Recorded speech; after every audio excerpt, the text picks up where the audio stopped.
to get to our big story this morning at 6. Right now, as floodwaters along the Gulf Coast continue to recede, the cleanup process is now underway for many communities. There is one neighborhood, though, that still faces the threat of losing their home. Residents living in one Spanish Fort neighborhood fear that their homes are in danger of falling off a cliff.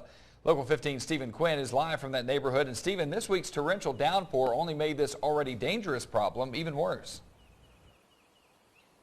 Yeah, that's right, Pat. This is something that has been playing out for some time here on Patrician Drive in Spanish Fort. And as you can see, it is a situation that deserves caution for the homeowners here in this area, in large part because of what this rain, this historic amount of rain, has caused. Let's take a look at some of the photos that we've seen from this most recent rain and what they've caused to these homeowners. You can see in these photos provided to Local 15 how close that runoff really truly comes to those homes, and over there past them is 100 feet down towards US 98. So you can imagine how dire the situation would be if there was to continue to be runoff. And this is an issue for residents here that has been playing out with the rain, but also playing out in courts here for some time. As you might remember, some of the residents here actually filed a lawsuit against the city of Spanish Fort, saying that while their runoff on their backyard is private property, they say that the drainage system that often runs through their backyards is owned by the city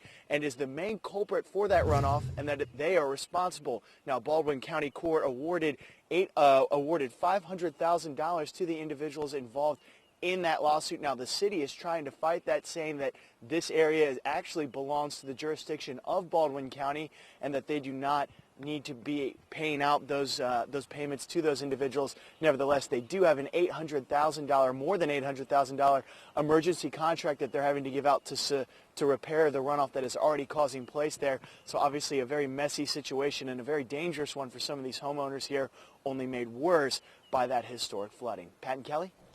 All right, thanks a lot, Stephen. We appreciate that info. Now, over the past